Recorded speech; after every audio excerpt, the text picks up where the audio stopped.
Hi, how are ya?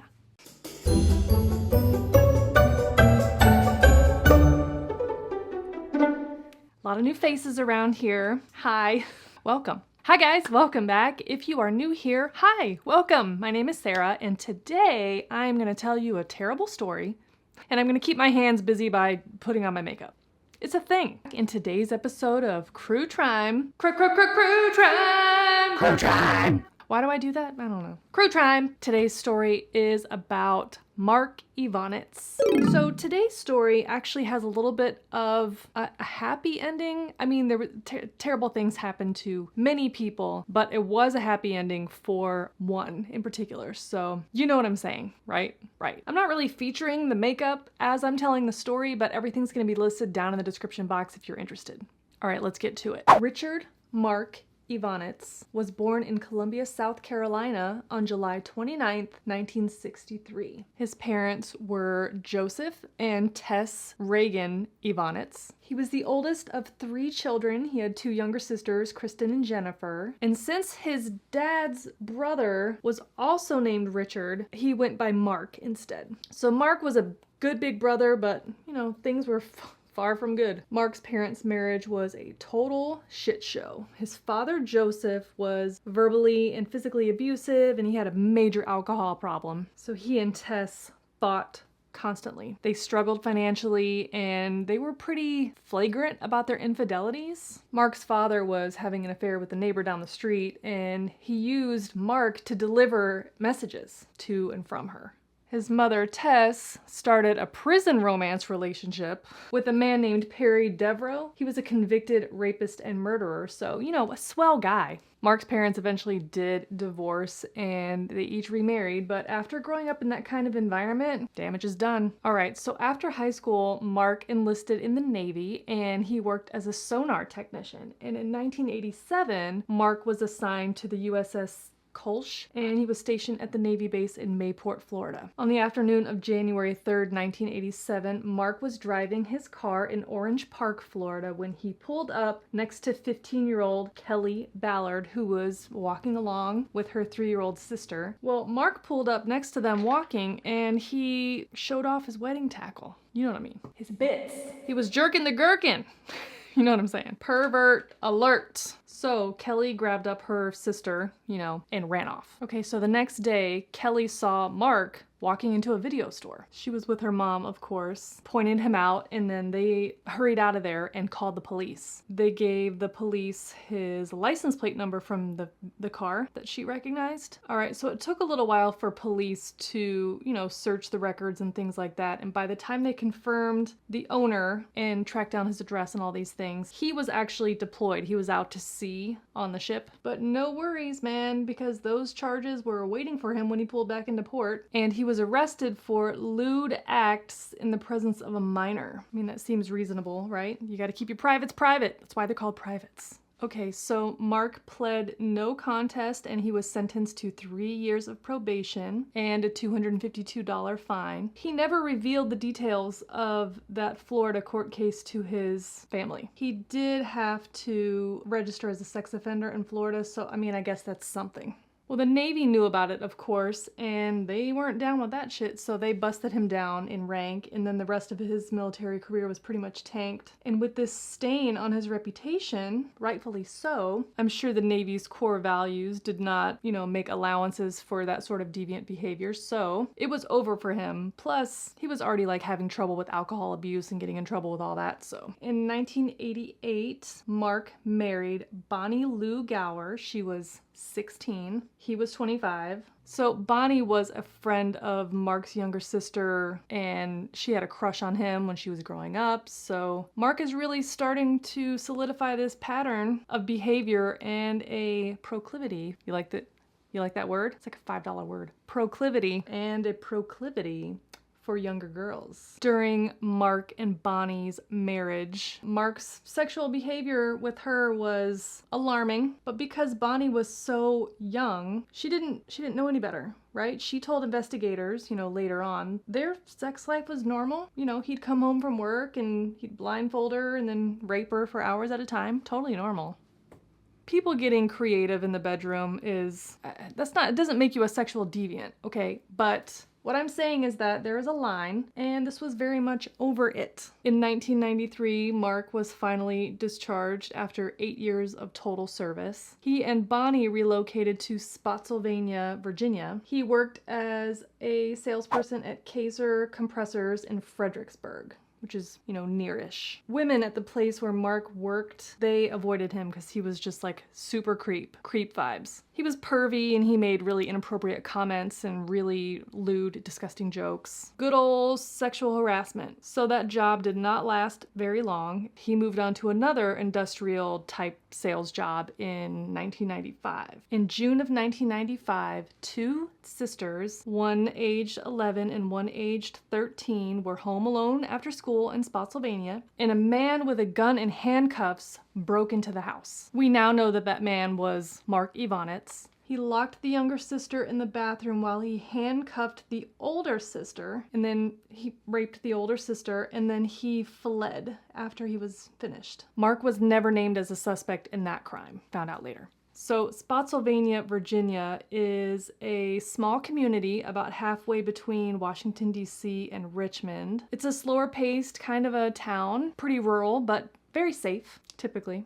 So Marc and Bonnie had settled into their neighborhood in Spotsylvania, and they were making friends and hosting barbecues. Like, they were just normal neighbors. As Bonnie got older, she began to realize how strange and messed up her relationship with Marc was, and Marc began to have impotency issues. So the lonely and neglected Bonnie turned to the World Wide Web for companionship. She fell down that chat room rabbit hole. By August of 1996, Bonnie had fallen in love with a man that she'd met online, and she left Marc and ran off to California. So on the afternoon of Monday, September 9th, 1996, 16-year-old high school junior Sophia Silva sat on her family's front steps, and she was just doing her homework. She walked to the end of the driveway to check the mailbox, and a car pulled up. It was Marc Evonitz. He jumped out of the car and grabbed Sophia. He gagged her with a rag, handcuffed her, and then sped away with Sophia in the backseat. Broad daylight. This is wild and super brazen, because this was like a subdivision neighborhood. It wasn't a rural, in the middle of the country, nobody around type of,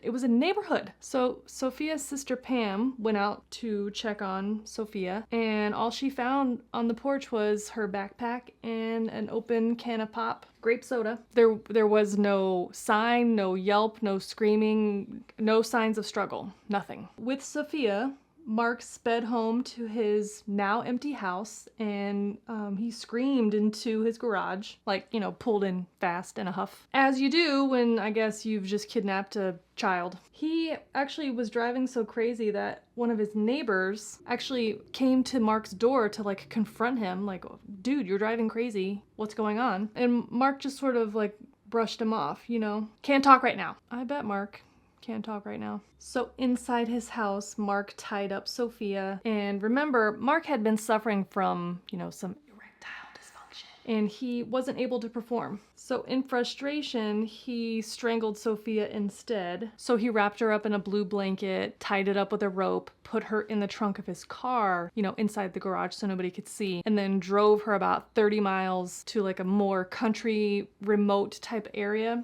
in King George County, and then he tossed her body into an embankment.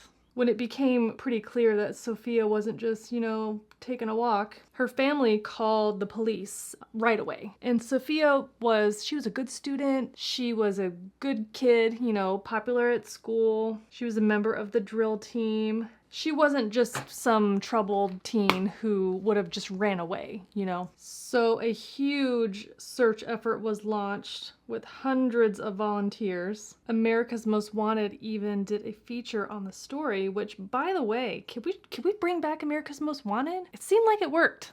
Anyways, I'm just saying. A little more than a month later, maintenance worker Gary Norman spotted a blue bundle wrapped in a rope floating in Birchwood Creek. That bundle was, of course, a very badly decomposed Sophia. With no real leads in the case and the public scrambling for investigators to, capture the monster who kidnapped and murdered Sophia, the tip line was totally lit up with information on this guy named Carl Rausch. Carl Rausch was like a creepy neighbor who had a history of indecent exposure. I mean, we know that it's Mark after the fact, but they don't. Now remember, Mark is just a normal dude, friendly neighbor, barbecue hosting guy. So nobody suspects him, of course. So blue fibers that were recovered from Sophia's body appeared to match fibers that were found in Rausch's van, along with some other evidence. And then Rausch was charged with Sophia's murder. So now it's November of 1996, and Mark's wife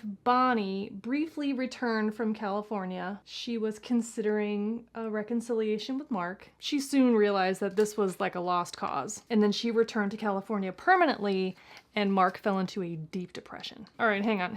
I have to pause and put on lashes. It's gonna take too long. So on May 1st, 1997, with Rausch behind bars, while prosecutors were building their case for trial, 2 more girls vanished. So after getting off of separate school buses near their home, 12-year-old Katie and 15-year-old Kristen Lusk disappeared. The 2 girls' bodies were found in a river about 5 days later. Investigators immediately connected the case to Sophia Silva because their bodies were similarly... Oh God, not paying attention. Got a little crazy with that blush. Their bodies were similarly shaved. I think I left that part out. Mark shaved. You know where. These girls had been dumped in water, they had been strangled, so spoiler alert, it was Mark who did this. So with this case happening with the other guy in jail, the person that police, they thought they had found their guy, investigators took a second look at those fibers and they discovered some errors made in the lab work. The charges were dropped, the police changed course, and now they knew they had a serial killer on their hands. I need to be way more bronzed because I look insane right now. Okay, so Mark had called in sick to work on May 1st. And shortly after the girls had jumped off of their school buses, Mark approached in his car. He jumped out and grabbed the girls, forcing them into his car, and then he quickly drove back to his house, backing his car into the garage. And inside the house, he forced the girls to undress. He put the younger Katie in the bathroom, and he tied Kristen to the bed. Again, his worthless penis refused to cooperate in his disgusting act. So he instead strangled both of the girls, and then he drove their bodies out to the countryside and dumped them into the South Anna River in Hanover County. When Ron Lusk, Katie and Kristen's dad, wasn't able to reach them on the phone that afternoon after school, he immediately left work and drove home. Alarm bells were going off big time, especially after what happened to Sophia Silva. So sadly, the situation replayed. A large search was launched for the girls. Nothing was found. America's Most Wanted aired a segment. Rewards for information leading to the capture of the killer were offered. And within 5 days of the abduction, boom, bodies found in water. In 1999, the now 35-year-old Mark had relocated to Columbia, South Carolina. He was out to breakfast with his sisters at like a pancake type of a place. The waitress that morning was 17-year-old girl named Hope Marie Crowley. Mark, in front of his family, was very flirtatious with this girl, and his sister encouraged the girl to give her brother a chance. 17. Stop it. So this relationship turned into marriage. They moved in with Mark's sister, and then they later got their own apartment. Mark seemed to be satisfied with his new teen bride, and the kidnappings and the killings stopped for a little while, a short while. On June 24th, 2002, Mark's wife, Hope, went on a girls' vacation to Disney World. Hope went to Disney World with Mark's mother, Tess. Mark had been eyeing a young girl for several weeks at that point, but when he was finally ready to pounce, she wasn't where he expected her to be. So he moved on, lucky for her. But that day, 15-year-old Kara Robinson was hanging out at a friend's house in nearby Lexington. Her friend went inside to shower and get herself together, and she had asked Kara if she wouldn't mind while she was waiting to go outside and water her mama's plants. Now, Mark was slithering around the neighborhood in his car. He saw Kara. He pulled up in the driveway and started chatting with her. He then took out a handgun, held it to Kara's neck, and forced her to get into his car inside like a Rubbermaid container, like one of the big ones, you know? When he got a little further down the road, he stopped and handcuffed her, bound her legs, and took her back to his apartment where he drugged and raped her repeatedly. When Kara's friend had discovered that Kara was gone, you know, when she came back outside, she immediately called the police. The family, of course, began the search. You guys, remember I said that there was like an upswing at the end of the story? Hold on to your butts. Mark picked the wrong girl this day. Miss Kara was paying attention. So even inside this Rubbermaid container in the car, she was kind of like keeping track of how long they were driving, if they turned, if she saw anything at all, trees, anything. Once they stopped, she felt him, you know, take the bin that she was inside out and like drag it across concrete. She's like memorizing all of these details. And once they got inside, he let her out of the container inside his apartment. She complied with all the directions that he gave and was really paying attention. She was like memorizing the addresses that she saw on envelopes, mail on his counter. The magnet on his refrigerator had like his dentist's name on it. She remembered all that. Every little detail that she could. Smart, smart girl. She also realized that this creep was asking her a lot of questions. He wanted to like learn about her, and he was like writing down notes. Gross. Well, once they were inside the house, as I said, the inevitable was happening. He began the rapes. Over the next 18 hours, like I said, she was drugged and restrained on the bed next to Mark using ropes and handcuffs. In the early morning hours, Kara woke up and Mark was still asleep next to her. Now, with Mark snoring in the bed next to her, Kara used her teeth to like undo the C-clamp that was holding her handcuffs to the bed. And then she slowly like wiggled down to her ankle to unattach the rope to the bed. And then she silently got her clothes back on and slipped out into the front like living room. Oh yeah, black lipstick today. I don't know who I am. What am I doing? Somebody called Gerard Way. I stole his look. Knowing that it would make noise that would wake up Mark, Kara had like no time to overthink. So in like one quick motion, unlatched the door and opened it up and then like ran out barefoot. She scanned the parking lot for anyone and she waved down the first car that she saw. She pointed to the apartment door and was like, "I just escaped from that apartment. That man kidnapped me. Remember the address. And please take me to the police," which they did. So at the police station, Kara couldn't remember the address anymore, but she could describe Mark's physical appearance. She remembered the names on the mail that she saw on the countertop and the name of the doctor on the magnet on the refrigerator. She also said that there must have been a woman that lived in that apartment because there was a hairbrush with red hair in it. So with some help from the apartment property manager, they were able to confirm the location where Kara had escaped and who lived there. Kara was easily able to identify Mark in a photo lineup, and then it was on. Okay, but Mark was on the run. He woke up, of course, and realized that Kara was gone. Oh shit. So Mark fled to Sarasota, Florida, where his sister lived. But at this point, the police were like 3 steps ahead, right? So they had already reached out to his sister, and turns out Mark had contacted her, of course, and confessed everything, saying that he had done this thing more times than he could count. She agreed to meet with him and to figure out what to do next, how to help him. But y'all, it was a setup. So on June 27th, 2002, police intercepted the meeting. Mark saw the police and made a run for it, but law enforcement chased him down and they used like stop sticks to disable the vehicle. Mark was trapped, totally surrounded. The police deployed a canine to, try to get him.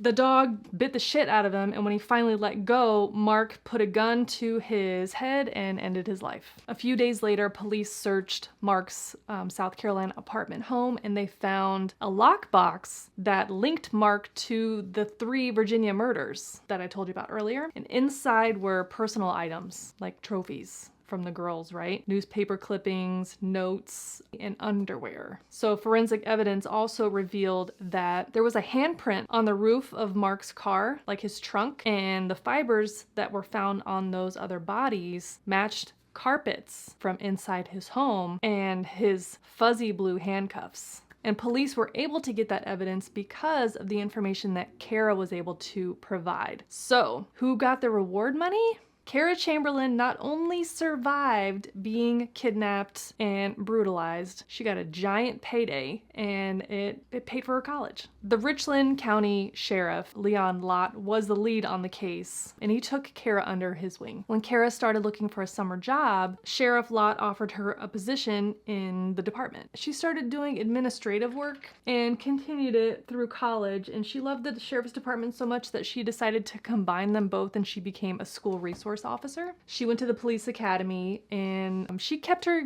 kidnapping story to herself until one day her instructors were doing a presentation on missing persons, and they used the Lusk sisters as an example case and how the case was solved thanks to an incredibly brave 15-year-old girl who escaped. Awkward! Kara Chamberlain eventually married and had 2 children, and she is taking a break from law enforcement right now. You can check her out. She's on TikTok if you want to hear her story in her own words, and for some awesome safety tips on how to avoid or survive kidnapping. That's actually how I learned about this case, was, scrolling TikTok as you do for hours. I got totally sucked in by her case, and then when I looked a little closer and saw all the other terrible things that Marc Evonitz had done before he messed with the wrong girl, really drew me in, you guys. So that is the story of Richard Marc Evonitz, the silent predator, loser, perv, murderer, and now dead. Good riddance. Thank you so much for hanging out today and for watching this video. I really appreciate it. If you want to see more videos like this one, then consider subscribing to this channel before you leave today. I upload new videos here on YouTube every week, and you can follow me on most of the other socials as well. Again, all of the makeup that I use will be linked down in the description box. I'm also gonna link Kara Chamberlain's TikTok so you can go check that out for yourself. That is it for now. I guess I will catch you next time in the next video. Bye! I went crazy on this makeup today. All right, the secret to white teeth is black lipstick. Oh, that's really dark. That's like brown. Something's in my eye. Ugh, Florida, man. What's going on down there? I don't know, whatever. My hair today it's not gonna match my makeup at all, but yeah, here we are. Oh, Murray's using the litter box. Hi. He's like, don't look at me. Proclivity. Is it recording? Yes. Similar to, oh, fucking litter box. Can you hear that? It's the robot cycling.